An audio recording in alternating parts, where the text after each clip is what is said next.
വിവാഹം എന്ന് പറയുന്നത് പരസ്പരം രണ്ടുപേർ ഒന്നിക്കുന്ന ഒരു അസുലഭ മുഹൂർത്തമാണ്. അതുകൊണ്ട് തന്നെ അധികം ആളുകളും അതിനെ ഒരു പവിത്രമായ ചടങ്ങായി തന്നെയാണ് കണക്കാക്കാറുള്ളത്. എന്നാൽ ചില സന്ദർഭങ്ങളിൽ വിവാഹം ദുരന്തത്തിൽ കലാശിച്ച സംഭവങ്ങളും നമ്മൾ കേട്ടിട്ടുണ്ട്. അത്തരത്തിൽ കഴിഞ്ഞ ദിവസം നടന്ന ഒരു വിവാഹമാണ് ഇപ്പോൾ സോഷ്യൽ മീഡിയയിൽ ചർച്ചയ്ക്ക് വഴിയൊരുക്കിയിരിക്കുന്നത്.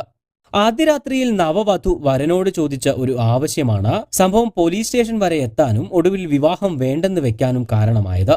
വിവാഹ ചടങ്ങുകൾക്ക് ശേഷം വരന്റെ വീട്ടിലെത്തിയ യുവതി രാത്രിയിൽ കിടപ്പുമുറിയിൽ വെച്ചാണ് വിചിത്രമായ ആവശ്യം വരനോട് ഉന്നയിക്കുന്നത്. യുവതിയുടെ ആവശ്യം കേട്ട് ഞെട്ടിപ്പോയ ഭർത്താവ് സംഭവം വീട്ടുകാരെ അറിയിക്കുകയും തുടർന്ന് പോലീസ് സ്റ്റേഷൻ വരെ എത്തി ഒടുവിൽ വിവാഹം വേണ്ടെന്ന് വെക്കുകയുമായിരുന്നു. ആദ്യ രാത്രിയിൽ വധു ചോദിച്ചത് മറ്റൊന്നുമായിരുന്നില്ല. തനിക്ക് സിഗരറ്റും മദ്യവും ആട്ടിറച്ചിയും വേണമെന്നതായിരുന്നു യുവതിയുടെ ആവശ്യം. ഇത് കേട്ട് ആദ്യമൊന്ന് ഞെട്ടിപ്പോയ ഭർത്താവ് പിന്നീട് ഭാര്യയുടെ നിർബന്ധത്തിന് വഴങ്ങി ഒരു ബിയർ സംഘടിപ്പിച്ചു തരാമെന്ന് സമ്മതിക്കുകയായിരുന്നു. എന്നാൽ ബിയർ ഓക്കെ ആയെങ്കിലും സിഗരറ്റും ആട്ടിറച്ചിയും വേണമെന്ന ആവശ്യത്തിൽ യുവതി ഉറച്ചു നിൽക്കുകയായിരുന്നു. ഒടുവിൽ സഹിക്കാനാവാതെ ഭർത്താവ് ഈ വിവരം വീട്ടുകാരെ അറിയിക്കുകയും ചെയ്തു. എന്നാൽ സംഭവം വീട്ടുകാർ അറിഞ്ഞതോടെ ഇത് തർക്കത്തിലാണ് കലാശിച്ചത്. ഒടുവിൽ പെൺകുട്ടിയുടെ വീട്ടുകാരെ വിളിച്ചു വരുത്തുകയും സംഭവം പോലീസ് സ്റ്റേഷനിലേക്ക് എത്തുകയും ചെയ്തു.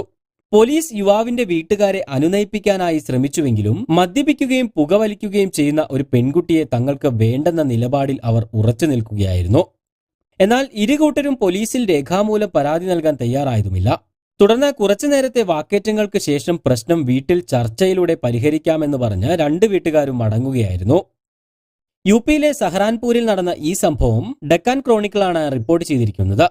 എന്തായാലും സംഭവം ഇപ്പോൾ സോഷ്യൽ മീഡിയയിൽ വൈറലായിക്കൊണ്ടിരിക്കുകയാണ്.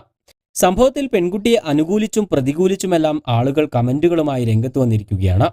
കൂടുതൽ വാർത്തകൾക്കും വിശേഷങ്ങൾക്കും ചാനൽ സബ്സ്ക്രൈബ് ചെയ്യാൻ മറക്കരുത്.